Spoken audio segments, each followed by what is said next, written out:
Muy buenas tardes. Buenas tardes y bienvenidos al Seminario Universitario de la Cuestión Social. Me pidió el maestro Orlando Cordera que les extendiera una disculpa. Él espera llegar más tarde, está dando una plática y estará pronto en algún momento de la sesión. Estamos esperando para que los enlaces que tenemos con el Colegio de la Frontera Norte, con el Colegio de Sonora, con el Instituto de Investigaciones Sociales de la Universidad de Nuevo León estén en línea, y por eso las cámaras y el deseo del PUED, el Programa Universitario de Estudios del Desarrollo, de ir generando una red de reflexión y discusión sobre la cuestión social. Quiero dar la bienvenida a los estudiantes de la tercera generación de la especialización en desarrollo social que están aquí, y algunos estudiantes de otras generaciones, y que como parte de la currícula de la especialización pues asistan a este seminario universitario de la cuestión social, que como saben es parte del Programa Universitario de Estudios de Desarrollo que coordina Orlando Cordera, y que aparte tiene otro seminario de altos estudios del desarrollo, el SAED como le decimos, tiene la especialización, tiene una serie de proyectos de investigación y una serie de talleres pues de estudio estadístico de impacto que estamos iniciando. En ese sentido, el SUCS es parte del Programa Universitario de Estudios de Desarrollo, así como somos co-convocantes en la especialización. Vamos a iniciar el primer seminario de este nuevo ciclo escolar, y obviamente agradeciendo y obviamente el enorme gusto de tener nuevamente a la doctora Rosa María Rubalcaba, que es miembro permanente del seminario, y que con su presentación de un libro que ella acaba de presentar, llamado Ciudades Divididas, iniciamos el Seminario Universitario de la Cuestión Social. Déjenme leerles, me decía Rosa María que no había necesidad, yo le decía que sí hay mucha necesidad, su currículum, sobre todo para beneficio de los estudiantes que nos acompañan. La doctora Rosa María Rubalcaba es actuaria, doctora en Ciencias Sociales, con especialidad en Antropología Social por CIESAS. Fue profesora investigadora en el Colegio de México, así como directora general de Estudios de Población del Consejo Nacional de Población CONAPO, entre 95 y 2000. Su interés por el vínculo población-territorio surgió en el Colegio de México al colaborar en el análisis estadístico y el procesamiento computacional de la información generada para la obra El Desarrollo Urbano de México. Es autora de varios libros y artículos sobre temas sociodemográficos, entre los cuales están la evolución del ingreso de los hogares en México, desigualdad social, marginación, segregación y polarización de las localidades en México, y también sobre metodología de la investigación en ciencias sociales y técnicas estadísticas. Hoy el tema de su presentación se llama Ciudades Divididas, Desigualdad y Segregación Social en México, trabajo hecho con la doctora Marta Steinhardt. Y obviamente, como ustedes saben, tendrá la doctora Rosa María una hora de exposición para la segunda hora de 7 a 8, dar pie a preguntas, dar un espacio para que haya comentarios finales y bueno, nuevamente en los costumbres del SUCS, terminar en punto de las 8, a fin de que podamos todos tener oportunidad de participar. Quisiera pedirles un favor. La especialización en desarrollo social está construyendo su versión en línea. Estos materiales, estas presentaciones serán parte de los cursos cuando lancemos la especialización, y por eso a la hora de las preguntas sí les pediría que den su nombre, la institución que representan, dado que estamos aparte acompañando estas grabaciones pues con una relatoría que va a ser parte de los materiales de la especialización en línea de lo que están cursando de desarrollo social una vez que la terminemos. Sin más, agradeciéndole enormemente a la doctora Rosa María Rubalcaba su presencia, tienes la palabra. Gracias, Mario Luis. Pues al contrario, soy yo quien agradezco al Seminario Universitario de la Cuestión Social y al Programa Universitario de Estudios del Desarrollo esta oportunidad, y a su vez transmito una disculpa de la coautora de este libro, que es la doctora Marta Steinhardt, que no pudo estar en esta ocasión presente. Lo mismo quiero reconocer la colaboración muy especial que tuvimos de Jaime Ramírez en toda la parte de procesamiento de los sistemas de información geográfica. Yo quisiera empezar, pues, diciendo algo que es obvio, pero creo que es bueno ponerlo sobre la mesa. Cuando uno va a trabajar con unidades territoriales, pues uno tiene que, si son unidades de análisis diferentes de las unidades para las cuales estuvo registrada información, uno tiene que delimitarlas o tomar delimitaciones hechas por otros.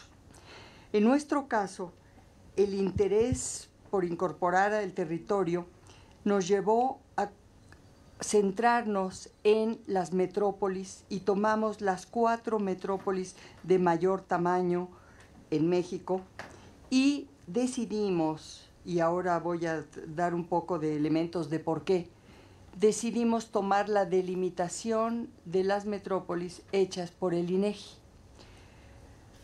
Ahí, en nuestra investigación de la zona metropolitana de la Ciudad de México, que habíamos venido estudiando mediante estratificaciones construidas con información censal para las unidades político-administrativas, delegaciones y municipios, desde 1950.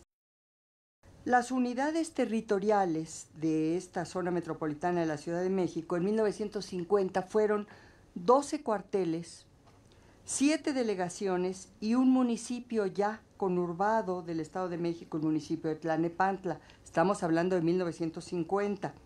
Y menos de 3 millones de habitantes. Y Tlalnepantla, de esos 3 millones, contribuyó con 29,000, que era la parte conurbada que conformaba la zona metropolitana.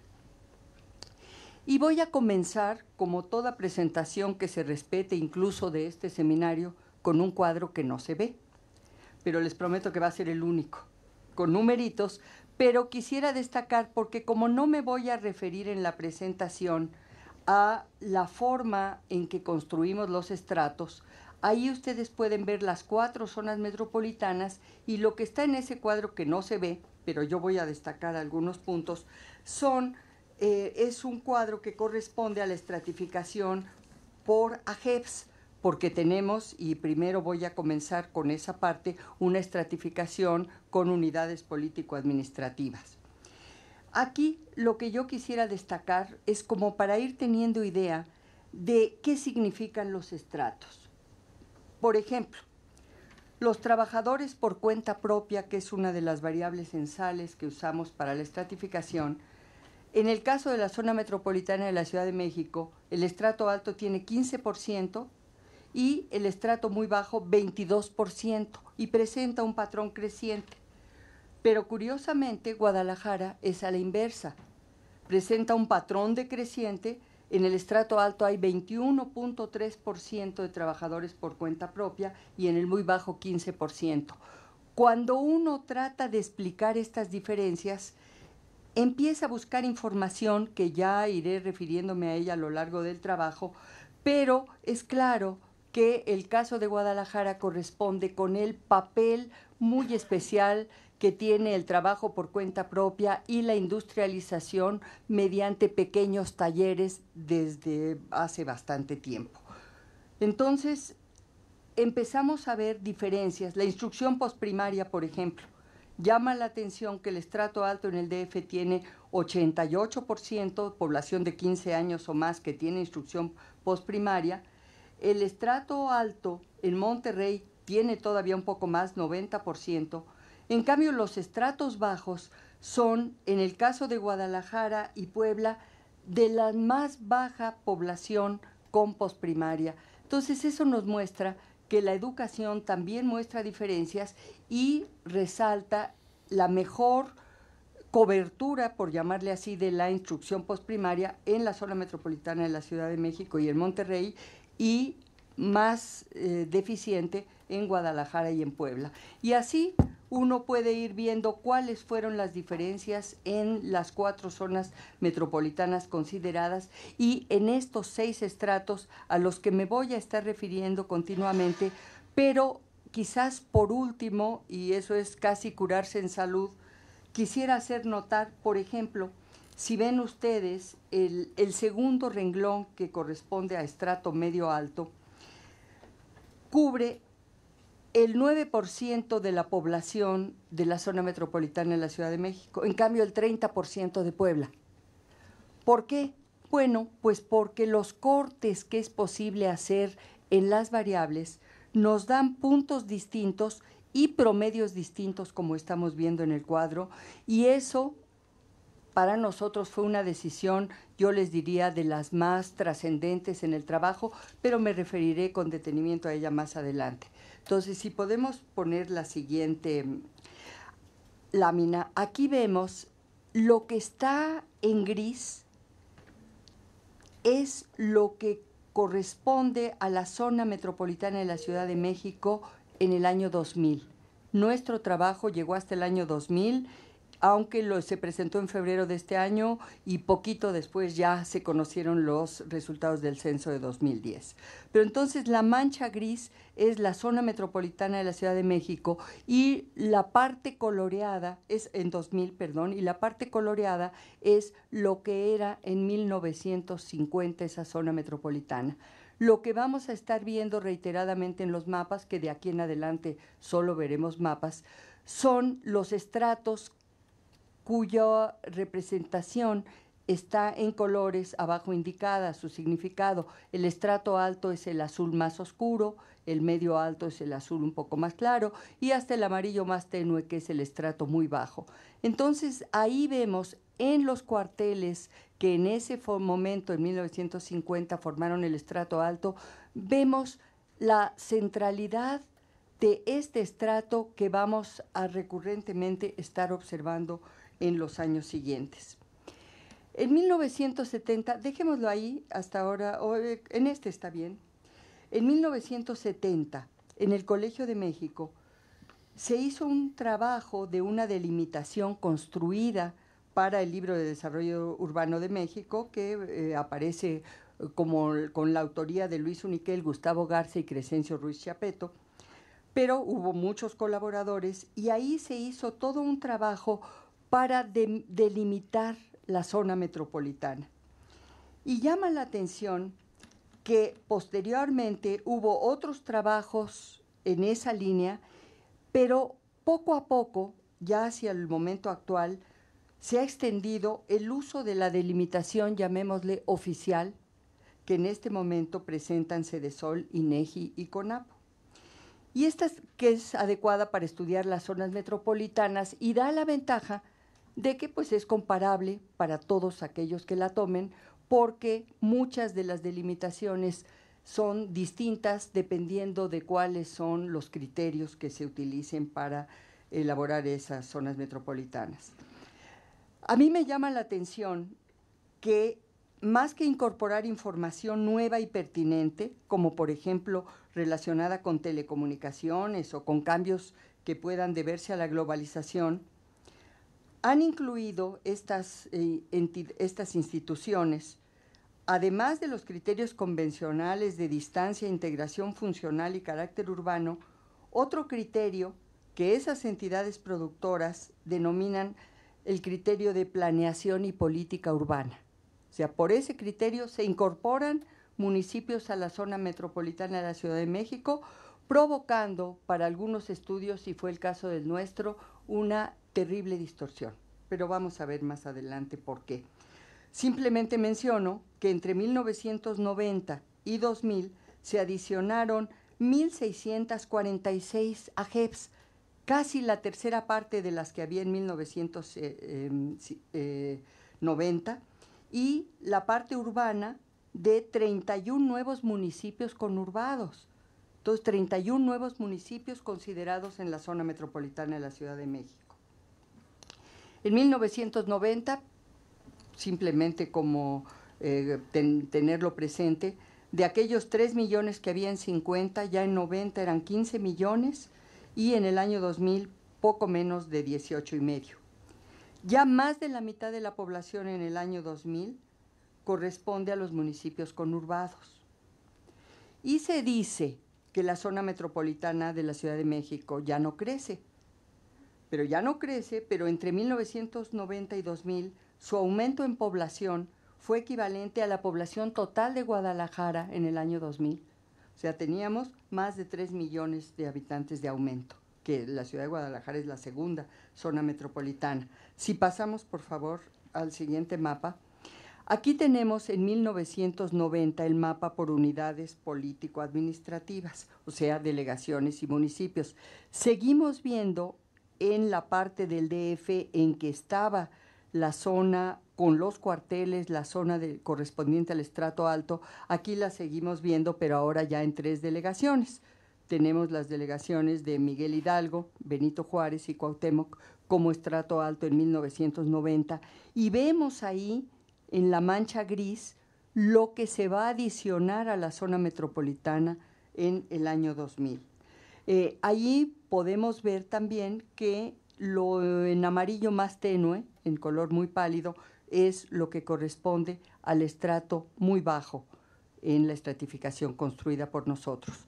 Y en el mapa siguiente, pasamos al año 2000, se agregó al estrato alto una delegación, la delegación de Coyoacán, y lo demás vemos ahí que la parte que se adiciona básicamente corresponde a una parte de estrato muy bajo y de estrato bajo. Entonces vamos teniendo una conformación de una amplísima zona metropolitana que cuando veamos qué ocurre al ver otra unidad de análisis, ya no la zona metropolitana formada a base de unidades político-administrativas, sino por AGEPS, como lo que tenemos es que resalta que todas estas unidades político-administrativas, bueno, no todas, por supuesto, ya las centrales del Distrito Federal ya no tienen una parte rural, pero muchas de las otras tienen una parte rural y consideradas como unidades político-administrativas, pues no vemos la parte rural y cuál es la parte urbana, simplemente están todas consideradas como parte de esa zona metropolitana.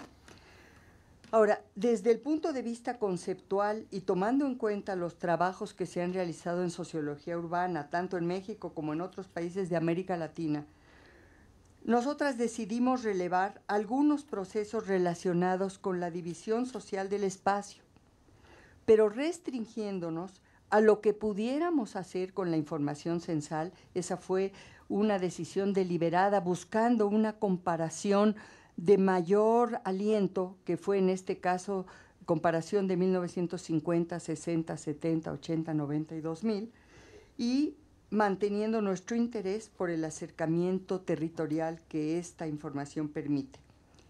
Sin entrar en análisis de fenómenos relativos a los pobladores, como por ejemplo nosotros no hacemos un análisis de qué está ocurriendo con la pobreza en estos estratos, tampoco los que podrían considerarse de carácter propiamente demográfico, que sabemos que tiende a haber un envejecimiento de la población de las localidades centrales del Distrito Federal y al contrario en la población de los municipios conurbados. Los factores y usamos análisis factorial, pero no me voy a referir a eso, para construir los índices que nos permitieran tener la estratificación. Y los factores que permitieron darle un contenido a la estratificación en 1970 fueron clarísimos con esa información censal. Un factor que pudimos claramente identificar como de consolidación urbana, o sea, la consolidación urbana permitía delimitar esos estratos alto, medio, etcétera, y básicamente por la población económicamente activa, el agua entubada y la población de 15 años o más con primaria. Y el otro factor en 1970 era claramente socioeconómico, ingresos de la población económicamente activa, personas por dormitorio y trabajadores por cuenta propia, sobre todo. Pero después, por los cambios que fueron dándose en esas variables, estos factores se fueron desdibujando hasta quedar en este nivel de análisis de unidad político-administrativa en un factor socioeconómico general. ¿Por qué se fueron desdibujando? Bueno, porque fue cambiando, por ejemplo, el sentido que tenían los trabajadores por cuenta propia. El trabajo por cuenta propia se fue haciendo mucho más presente, entonces ya no fue propio de las unidades de los estratos más bajos, y lo mismo los ingresos altos, pues por la pérdida de poder adquisitivo del ingreso, pues ya lo que eran llamados ingresos altos, que por restricciones de la información censal eran los de 5 salarios mínimos o más, pues ya dejaron de ser tan exclusivos y se extendieron en otras zonas y no solamente en el estrato más alto.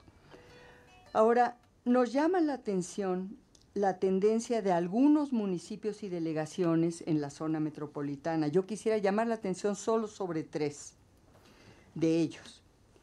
En 50 años, la delegación Coyoacán pasó de tener el estrato bajo, de pertenecer al estrato bajo en 1950, medio en 1960, medio alto en 70, 80 y 90 y alto en 2000. O sea, claramente ahí vemos una tendencia en la delegación Coyoacán muy clara de ascenso socioeconómico. En cambio, 2 municipios, Chimalhuacán, desde 1960 hasta 2000, en el estrato muy bajo. Chimalhuacán permanentemente en el estrato muy bajo, y vamos a tomarlo como un caso para mostrar otro fenómeno en unos momentos más. Y el caso de Huixquilucan, que llama la atención porque de muy bajo en 1970 pasó a medio en 1990.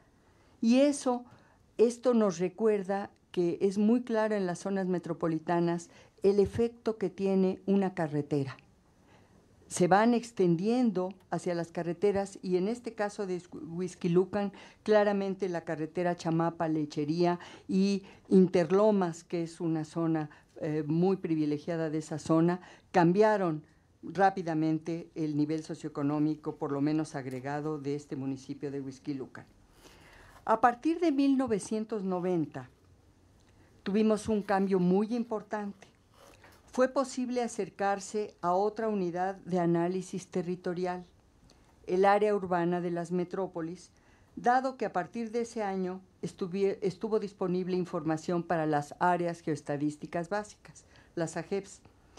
Esto evidenció diferencias notables entre la estratificación por unidad político-administrativa, la que estamos viendo ahora, que son delegaciones o demarcaciones, si se les quiere llamar, y municipios, y la estratificación basada en unidades más finas.